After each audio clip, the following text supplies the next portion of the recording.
Hello everyone, welcome to पढ़ाई times.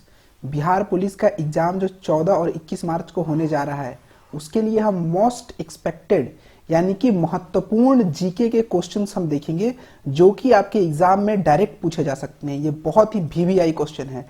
सो आइए हम डिस्कस करेंगे, सारे क्वेश्चन देखेंगे वन बाय वन। उससे पहले अगर आप चैनल पर नए हैं तो चैनल को सब्सक्राइब कर लीजिए, वीडियो को लाइक करिए और अपने दोस्त यारों के साथ ज़्यादा से ज़्यादा शेयर करिए। सो आइए स्टार्ट करते हैं हम पहला क्वेश्चन। पहला क्वेश्चन दिया गया है, भारत में स्टैचू ऑफ यूनिटी डैश की दुनिया की सबसे ऊंची प्रतिमा है। जो स्टैचू ऑफ यूनिटी है ये किनकी प्रतिमा है? ऑप्शन देखते हैं, एम.के. गांधी, सरदार वल्लभ भाई पटेल, विनोबा भावे, डॉक्टर बी.आर. अम्बेडकर। बताइए किनकी प्रतिमा है ये? सो ये है सरदार वल्लभ भाई की प्रतिमा है। ये प्रतिमा है कहाँ पे? सो स्टैचू ऑफ यूनिटी जो है ये है गुजरात में। इसके मूर्तिकार कौन है? सो इसके मूर्तिकार हैं राम वी सुतार। ये क्वेश्चन जो है 2018 में पूछा गया था एसएससी जीडी में। सो ये बहुत ही इंपॉर्टेंट क्वेश्चन है, ठीक है। उसके बाद अगर पूछा गया कि इसका उद्घाटन कब हुआ था, सो इसका स्टैचू ऑफ यूनिटी का उद्घाटन हुआ था 31 अक्टूबर 2018 को। और सरदार वल्लभ भाई पटेल हैं, इनको भारतीय विस्मारक भी कहा जाता है।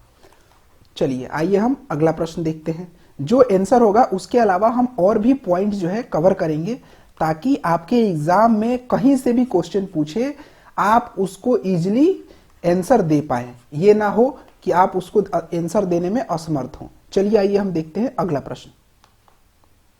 अगला प्रश्न दिया गया है, प्रथम विश्व युद्ध में अपने प्राण न्यौछावर करने वाले भारतीय सैनिकों की याद में बनवाए गए अखिल भारतीय युद्ध स्मारक को आज डैश के नाम से जाना जाता है। किसके नाम से जाना जाता है? चार मीनार, लाल किला, जामा मस्जिद, इंडिया गेट। बताइए किसके नाम से जाना जाता है? जी बिल्कुल सही, ये जाना जाता है इंडिया गेट के नाम से। इंडिया गेट के नाम से जाना जाता है इसको। इसकी स्थापना कब हुई थी? सो इंडिया गेट की स्थापना जो हुई थी ये हुई थी 10 फरवरी 1921 में। और इसको बनवाया किसने था? सो इंडिया गेट को बनवाया था सर एडविन लुटियन ने। उसके बाद यहां पे ऑप्शन दिया गया है लाल किला। लाल किला को किसने बनवाया था? सो लाल किला को बनवाया था शाहजहां ने। जम्मा मस्जिद को किसने बनवाया था? जम्मा मस्जिद को भी शाहजहां ने बनवाया था। लाल किले का जो निर्माण हुआ था ये हुआ था 1639 से लेके 1648 के बीच में। और चार मीनार किसने बनवाया था? सो चार मीनार का संस्थापक था मोहम्मद कुली कुतुब। चलिए आइए हम अगला प्रश्न देखते हैं। अगला प्रश्न दिया गया है, स्पर्श के कारण पौधों में दिशात्मक विकास गति को डैश कहा जाता है। सो क्या कहा जाता है? स्पर्श रूपांतरण, गुरुत्वानुवर्तन, प्रकाशानुवर्तन, रासायनिक अनुवर्तन। बताइए कौन सा होगा? सो इसमें हो जाएगा ऑप्शन नंबर 1, स्पर्श रूपांतरण।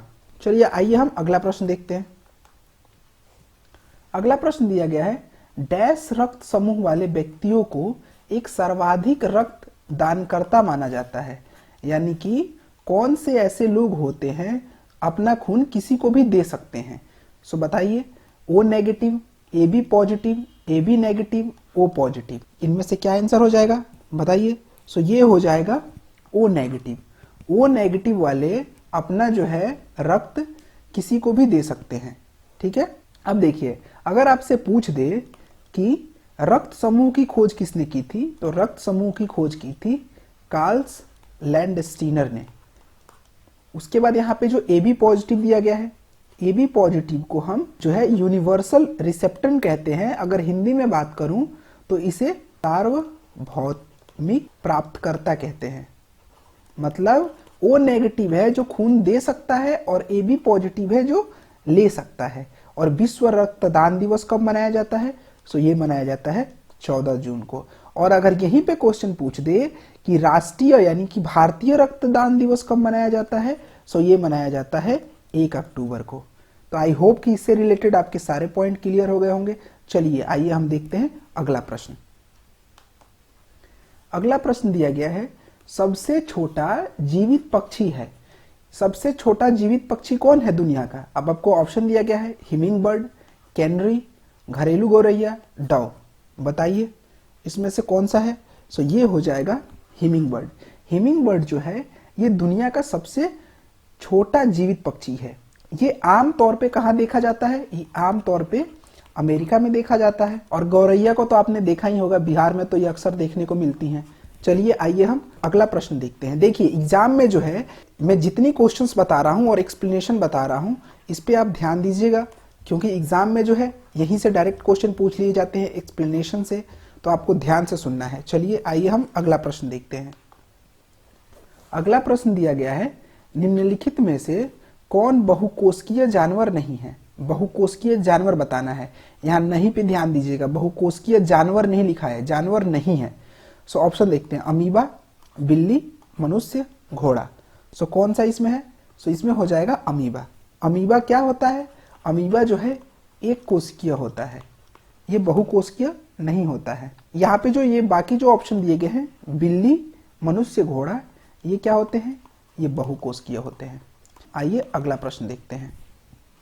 अगला प्रश्न दिया गया है, निम्नलिखित में से कौन सबसे कठोर पदार्थ है? यहाँ पे सबसे कठोर पदार्थ आपको बताना है। ऑप्शन दिया गया है कोयला, हीरा, चांदी, लोहा।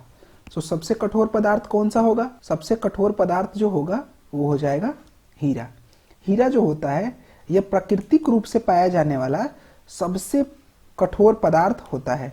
और अक्सर एग्जाम में पूछ देता है कि हीरे का अपवर्तनांक बताइए।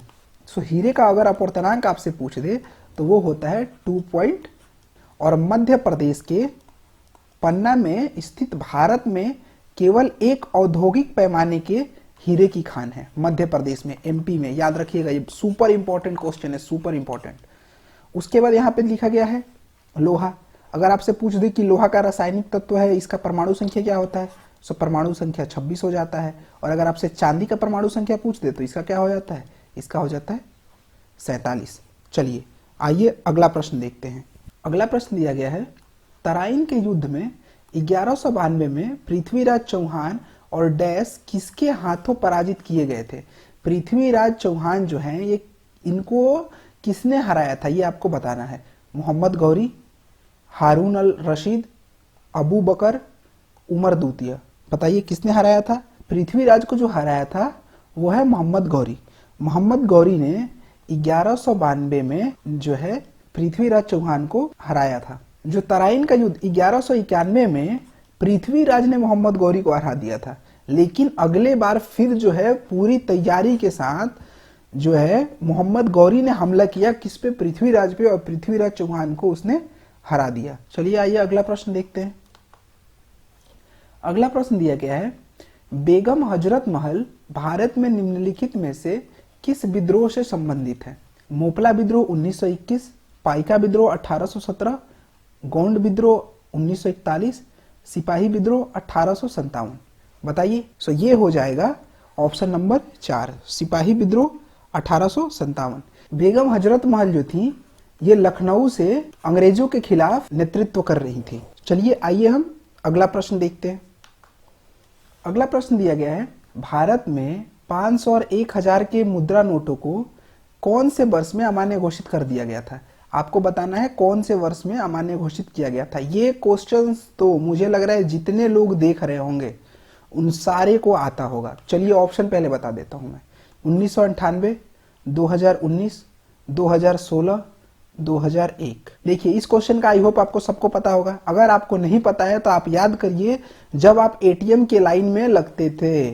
जी हाँ, 2016 में जब मोदी जी आए रात को 8 बजे, इन्होंने अनाउंसमेंट किया था कि भाइयों और बहनों कल से 500 और 1000 का नोट नहीं चलेगा। सो जी हाँ, ये होगा ऑप्शन नंबर सी, 2016। चलिए आइए हम अगला प्रश्न देखते हैं। अगला प्रश्न दिया गया है, डैश ने मिस वर्ल्ड 2017 का खिताब जीता। मिस वर्ल्ड 2017 का खिताब किसने जीता? ऑप्शन दिया गया है लारा दत्ता, अनुकृति, मानुषी छिल्लर, युक्तिमुखी। बताइए किसने जीता था? सो ये जीता था मानुषी छिल्लर ने। मानुषी छिल्लर ने जो है ये मिस वर्ल्ड 2017 का खिताब जीता था। अब देखिए यहाँ पे ऑप्शन दिया गया है लारा दत्ता। लारा दत्ता ने मिस यूनिवर्स का खिताब जो है ये 2000 में जीता था। 2018 में अगर आपसे पूछ दे कि 2018 में किसने जीता था मिस वर्ल्ड। सो मिस वर्ल्ड जो है डे लियोन ने जीता था 2018 में। आइए चलिए अगला प्रश्न देखते हैं। अगला प्रश्न दिया गया है, महानदी और गोदावरी नदी के डेल्टा डैश मृदा में समृद्ध हैं। सो ऑप्शन दिए गए हैं काली, शुष्क, जंगल, जलोढ़। बताइए कौन सा होगा। सो ये हो जाएगा जलोढ़। सो महानदी और गोदावरी के डेल्टा जो हैं ये जलोढ़ मृदा में समृद्ध हैं और भारत के जितना भी है लगभग 43% भाग में जो है जलोढ़ मिट्टी पाई जाती है और जलोढ़ मिट्टी को हम खादर और बांगर कहते हैं। खादर किसे कहते हैं, जो नए जलोढ़ मिट्टी होती हैं, और पुराने जलोढ़ मिट्टी को हम क्या कहते हैं, बांगर कहते हैं। अब यहाँ पे अगर काली मिट्टी की हम बात कर लें, सो काली मिट्टी को हम एक और नाम से जानते हैं, उसका क्या नाम है, रेगुर। रेगुर मिट्टी होती है, ये कपास की खेती के लिए सबसे ज़्यादा इंपॉर्टेंट होती है, मतलब बहुत ही महत्वपूर्ण होती है कपास की खेती के लिए, अच्छी मानी जाती है इसको। आइए हम अगला प्रश्न देखते हैं। हमारा टारगेट ये है कि हम ज़्यादा से ज़्यादा क्वेश्चंस करें, क्योंकि अभी आपका एग्जाम आया है, तो उसमें हम टारगेट ये रखेंगे कि जितना ज़्यादा हो सके उतना ज़्यादा हम क्वेश्चंस की प्रैक्टिस करें। अगला क्वेश्चन दिया गया है, उड़ीसा की सबसे बड़ी खारे पानी की झील है। उड़ीसा की सबसे बड़ी खारे पानी की झील कौन सी है, डल झील, उल्लर झील, चिल्का झील, पुलिकट झील। बताइए कौन सी है। सो ये हो जाएगी उड़ीसा की खारे पानी की सबसे बड़ी झील जो होती है वो होती है चिल्का झील। अब ये उल्लर झील जो है ये एशिया की सबसे बड़ी मीठे पानी की झील है, यह कश्मीर में स्थित है। उसके बाद यहाँ पे दिया गया है डल झील। डल झील श्रीनगर में स्थित है। पुलिकट झील, पुलिकट झील कहाँ पे है, ये कोरोमंडल तट पे आंध्र प्रदेश में स्थित है। चलिए आइए हम अगला प्रश्न देखते हैं। अगला प्रश्न दिया गया है, स्थानीय सरकार की त्रिस्तरीय प्रणाली डैश में शामिल नहीं है। इनमें से कौन सा जो है वो त्रिस्तरीय प्रणाली में शामिल नहीं है, पंचायत समिति, ग्राम पंचायत, जिला परिषद। क्या शामिल नहीं है, तो ग्राम समिति शामिल नहीं है, पंचायत समिति शामिल है, ग्राम पंचायत शामिल है, जिला परिषद शामिल है। अब देखिए त्रिस्तरीय जो प्रणाली है ग्राम पंचायत की, इसको जो है बलवंत राय मेहता समिति के सिफारिश पे लागू किया गया। और सबसे पहले ये कहाँ लागू किया गया, ये लागू किया राजस्थान के नागौर डिस्ट्रिक्ट में। सो आज के लिए इतना ही क्वेश्चंस था दोस्तों। हमने जो है महत्वपूर्ण प्रश्न देखे और हम मिलेंगे फिर नेक्स्ट वीडियो में। तब तक के लिए आप खुश रहिए, मुस्कुराते रहिए and see you in the next video. और आप चैनल पे नए हैं तो चैनल को सब्सक्राइब कर लीजिए, वीडियो को लाइक कर दीजिए और डेली क्वेश्चंस आते रहेंगे, इसलिए आप जुड़े रहिए।